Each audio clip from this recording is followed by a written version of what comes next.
Hello, all. Heidi here from Rain Country. God is good all the time. And mostly what I'm going to be talking about is what I do or have done for my hair. Obviously, each person, according to their hair, how oily or dry or curly or straight their hair is, it's all going to, you got to tailor things to yourself. Now, I have very naturally curly hair, which typically, I'm not going to say this is the case all the way across the board, that the curlier your hair is, usually the drier it is. But I know people with really straight hair that can have super dry hair. So I do not wash my hair every day. And even on the days I wash my hair, I don't always use soap. Or shampoo. I wash my hair mostly with my homemade vinegar, as a lot of you already know. So I did link to the video on vinegar for hair wash, rinse, and why I make it. And I think in that video, I did it last year, I talk about some of the different herbs I'll use in there. I also linked to a video on herbs and more to help with hair growth. Because that's, things that are typically what you're going to look at as anything that's going to be good for your skin is also going to be good for your hair and vice versa. So, that's when I pick out herbs to put in the vinegars that I want to use in my hair. I don't just go for things I know for certain are good for hair. I go for the ones that I also know are good for skin. If you have very dry hair, I don't recommend washing your hair every day. Even if you do have to wash your hair every day, and your hair's maybe medium, it's not oily, it's not really dry, I suggest skipping the soap some days. Like for me, when I say soap, I'm meaning anything that's going to have a soap in it, whether it be a natural shampoo, a hair soap, the bar soap that people use specifically for hair. And it doesn't have to be one that's made specifically for hair. Any natural bar soap is good. But I do recommend just trying the vinegar. So in that video on the vinegar for the hair, I also show and explain how I use the vinegar, but I do water it down. You take my homemade vinegar, I pour it in a little squirt bottle, and then about that much in an 8-ounce bottle, and then top it off with water. So it could be as much as like a quarter cup in there of the vinegar, and the rest is just water. And then I shake it up, and then I squirt it over my hair and leave it in for a few minutes. Now, if I'm using any of my homemade soap or the Dr. Jacobs soap to wash first, then I'll still follow it up with a vinegar rinse. I found that's been not only very frugal, but it's also been very good for my hair, generally speaking. I haven't used any kind of store-bought shampoo in many years. Now, when I first started my channel, I was making my own shampoo by making like an herbal tea out of some of the herbs that I know are good for the hair, and then straining that out, and then taking a bar of my homemade soap and cutting it up or grating it, whatever. Usually I cut it up because I hate grating, and putting that into a pot and then cooking it until, heating it through and stirring until all the soap is dissolved. And then I'd put that in a bottle, but I'd still have to do the same thing with it, like I do with the vinegar and like I do with the Dr. Jacobs. And I thought, you know what? I don't want to go through that hassle anymore. I found that I can either just use my bar soap. It can just be a soap that you made from nothing but water, lye, and coconut oil, and that'll be good enough. Now, I do find the ones that, like the one I made with hemp oil, because I had bought hemp oil years ago to cook with, and I decided I really didn't like the flavor of it. So I just used it up making soap, and it makes a very nourishing soap. And so I like using that one on my hair. Again, I just take the bar and just work it through my scalp. I don't work it through all of my hair since my hair is very dry, mostly just the scalp, the place where you're going to get most of the oils. And obviously, if you have hair that's oily through and through, you'd have to work it through all of your hair. And then again, follow it up with a vinegar rinse. So how often do I do that? At the very, very most, I might use a soap on my hair once a week, tops. Never more than that. Sometimes I'll go several weeks. It just depends. A lot of it depends on whether or not I'm using my homemade oil, herb infused oil that I rub into my scalp, especially when I'm dealing with a lot of hair loss. I call it hair growth oil, but I don't like to. I always feel funny about it because I don't want to make any great claims that it's going to work for everyone. But it does have essential oils and herbs that can help with the hair growth. But I've changed up my recipe a little bit. And since castor oil is really good to help with hair growth, I now do a blend, no more than half of it of castor oil, because castor oil is so thick, and I try not to have it be that thick on my scalp, and it gets on your pillowcases and stuff. Because it's best if you can massage it really good into your scalp and then leave it on overnight. You can always lay a towel over your pillow too. That's an option as well. So that's one of the things you can do. Sometimes it's just the massaging the scalp, or taking your fingernails and just kind of doing this. Because what you're doing when you massage your scalp is you're increasing blood flow. So anything is going to help increase blood flow, which is also why I like to add red pepper flakes to the oil when I'm infusing. You can do like cayenne pepper or something but I don't like adding ground things that are real powdery to my infused oils, because it just kind of turns into a clump at the bottom, and it can also be a little harder to strain out. I don't think it might not matter that much depending on who you are, but I like using the red pepper flakes because it still infuses very well, and they strain out easily, and they don't just end up in a big mat at the bottom of the jar or bottle, whatever you're infusing in. You can also use that same oil, like if it's just an herb infused oil and maybe you don't add the essential oils, you can even massage that through all of your hair for a special oil treatment. If you have, I do that every so often, even with the essential oils added to it. But yeah, you could just try making the herb infused oil, including the cayenne, and then, or the red pepper flakes, massage that into your scalp, and then all through your hair if your hair is really dry, and then have it be like a hot oil treatment or something. Well, I mean, it's not going to be a hot oil treatment unless you warm it first, which is an idea.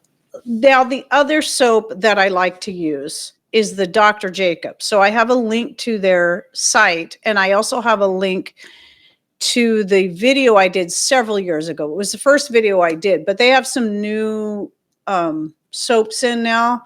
And my two very, very favorites are what is it? The Black African soap or something like that. They have a few of those. And my two favorites are the one it's called Sensual Manoi and the Lavender Clary Sage. Oh my goodness. Both of those smell good. The Sensual Manoi has a very, very tropical smell. And then I don't even know how to describe the Lavender Clary Sage, but I was so surprised at the smell. Because sometimes I like lavender and sometimes I don't. But the blend of the two, oh man, it smells so good. So when I use the Dr. Jacobs soap, which is a Castile soap, it's very, very similar to Dr. Bronner's, but I like it better. It's a little richer. Initially, I'd found their stuff at Costco and thought I'd give it a try. I liked it so much I contacted them and said, hey, would you guys be willing to do an affiliate? Because I realized they had a separate web page. And so I hooked up with them several years ago, and I love them. So I do it the same way I do with the vinegar, except for I don't put as much in. So I take that same little squirt bottle, and I'll just put a squirt of that soap in there, just a squirt. You don't need very much because it's rather concentrated. And then I top it all the way up with water. So it's more water than it is a soap because, like I said, it's pretty concentrated. And then I'll just squirt that through my hair. And that's when I do use a soap. Oftentimes I'm using one of those two, the Sensual Manoi or the Lavender Clary Sage, and then sometimes a honey almond, which I don't know if last I looked, I didn't see honey almond, but they have an almond one. It's just called almond. But they all smell really good. I'm assuming it's the same one. So, and anyway, the one of the reasons I linked to that video on the Dr. Jacobs soap that I did was I was talking about all the many ways you can use it. because you can use it for so many things. I've used it in laundry just to try it out. I've used it to wash dishes just to try it out. You're not going to get suds, just like with any really natural soap. When you try to use it for something like that, it's not going to suds up the way your shampoos that you buy at the store, or the things that have added stuff in them to make them suds up like that. So you're not going to get that same effect. So that's why squirting it through makes it easier, watered down, squirting it through to work it through your hair, because you don't have those suds to help you work it through. But it's a very frugal, very natural way to wash your hair. And obviously using the homemade vinegar alone, diluted, is the most frugal and natural way to clean your hair. And the great thing about the homemade vinegar, especially when you're using herbs to make that vinegar that are super good for your hair and your skin and your scalp, right? Because your scalp is skin. Then you're getting the benefits of those herbs. And then vinegar naturally is very conditioning to hair. So obviously, if you have oily hair, you want to be careful. You might not want to use as much vinegar in the hair. Oh, another thing I like to do as a finishing treatment, since all this stuff gets rinsed out, oftentimes I forget to say, after, I put the vinegar in the hair, I leave it on for a few minutes. So I might be washing my face or something while I'm letting that sit. And then I rinse it out. That's the last thing I do before I get out of the shower is I rinse the vinegar out. You don't want to leave it in your hair. It could make it really heavy. But it doesn't make your hair smell like vinegar, by the way, especially if you rinse it out. If you have any scent left in your hair from the vinegar, it's usually from whatever you used to make it. I've actually used like a pineapple vinegar that I made in my hair, and actually left it smelling kind of like pineapple, but not like vinegar, because once it's dry, the vinegar smell's gone. Anyway, the other thing I like to do as a finishing treatment every now and then, because my hair is so dry, and if I can tell it's going to be one of those days because it's kind of humid or whatever where it's going to get frizzy, then while my hair is still wet, I'll take just a little tiny dollop, maybe about the size of a dime, of my homemade skin cream and just work it through my hair, especially through the ends. And that helps quite a bit. It conditions the hair. It's really good for the hair. Remember, it's skin cream. It's good for your skin. It's good for your hair, and vice versa. But you can also do something as simple as coconut oil is a really good option because it's not as heavy as other oils. Just a little bit of just plain old coconut oil. Work that through your hair or just through the ends. Olive oil is another really good one. Pretty much any of your healthy natural oils like that. I mean, you could use beef tallow if you want, if you don't care, if your hair smells like a steak. Your husband might like it. I actually did that the other day because I was doing something with some beef tallow and I had some on my hands. And so I just went like this and rubbed it on my face. I'm like, okay, now I smell like steak. It felt good on my skin, but I smelled like steak. But yeah, I mean, any of the good, healthy, natural oils like that can, be good finishing treatments, or even just to rub into the ends of your hair. You don't have to go to the store and buy some fancy hot oil treatments. It's so expensive when all you need to do is just go to your kitchen and get some olive oil or coconut oil and do that. I want to come back to the scalp massage oil. So even though I call it a hair growth oil, it can still be just, even if you don't need something to help with hair growth, it can still be a good idea just to help with the general health of your hair and your scalp. And like I said, you can add the essential oils or leave out the essential oils, as long as you have a good infused herb infused oil and maybe some castor oil you can mix in there. That's going to be really good for it. Anyway, the combs. Let's talk about combs. So I'll show you the combs I have. This is the one I've been using most recently. I highly recommend Sandalwood, no matter what kind of hair you have. The style, of course, of comb or brush, you can get Sandalwood brushes too. So I like this one so much, and they're not that expensive. And for backups, I bought myself 2 more. Now you'll notice part of the reason this one's darker is just because it's been used more, but it was naturally darker. If you look at these, each one is a little bit different in color because each one is, it's pure sandalwood. And when you buy them, they'll just be they're each going to be a little bit unique. That's what you got to expect when you're buying anything made from real wood. And so I really, really like these and I highly recommend them. They smell amazing. I just love the smell. I just sit here and go, they smell so good. But sandalwood's so good for your hair. It's natural. You're not getting all that plastic and stuff that causes all the static in your hair. So you're not going to get that. There's no static. It's just very, very good for your hair. So I highly, highly recommend going sandalwood. I know the link I put down there has a few different styles. I like the ones with the handles, but you can get the kind where it's a comb all the way across. And like I said, they have the rat tail kind that's got the fine tooth. And by the way, the Dr. Jacobs soap has the sandalwood too. I buy that one as well. I actually mix up for Patrick to use as a shampoo. I keep a diluted mix in the shower for him of the sandalwood. And it smells so nice. So, and I would use it on my hair too, because I love the smell of sandalwood, but I really like those other smells, just probably a little bit better for washing my hair with. That link doesn't have brushes in it, but you can just do a search and you can find, if you're one that needs a brush, you can find some that are made entirely. Some of them just have maybe a sandalwood handle and then a boar's bristles on them. But I did see some that were entirely sandalwood. So the teeth, the bristles, as well as the handle. Obviously, they're going to be spread out a little bit more. I think all of those had like the rubber base though, that the bristles go into.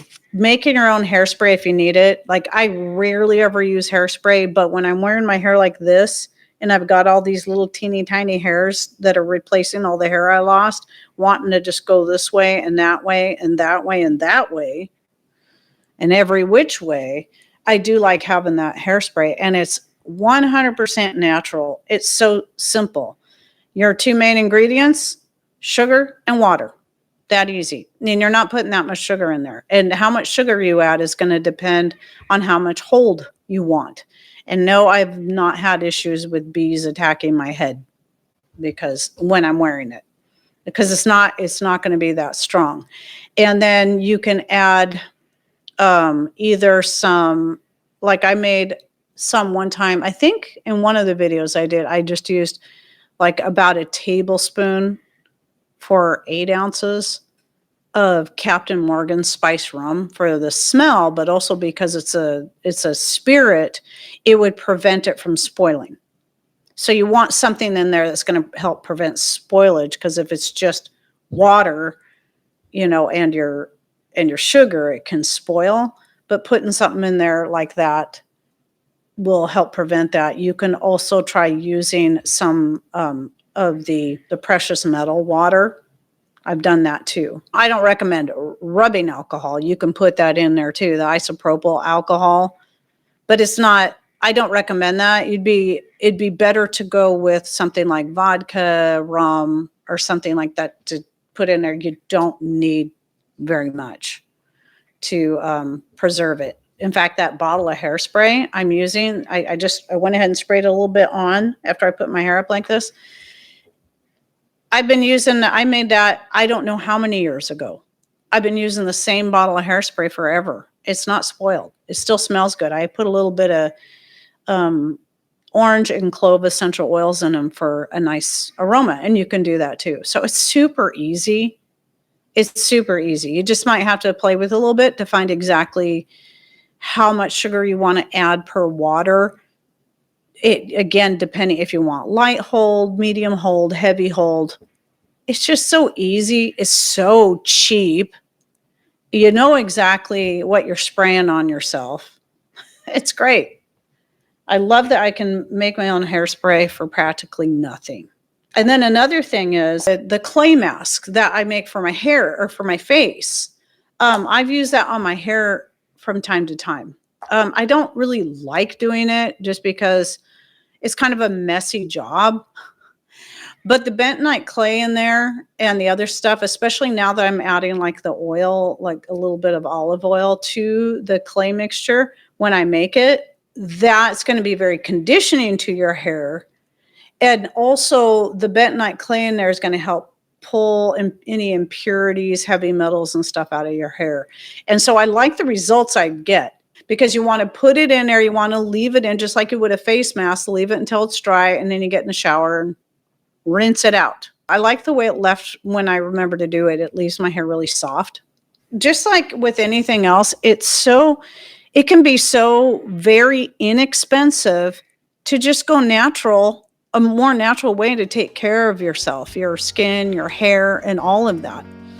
And, instead of spending a whole bunch of money on skincare and hair care products, and you don't even know what's in a lot of that stuff. A lot of times it's stuff that's really not good for you. So I haven't bought skincare products and hair care products other than Dr. Jacob's soap in many years.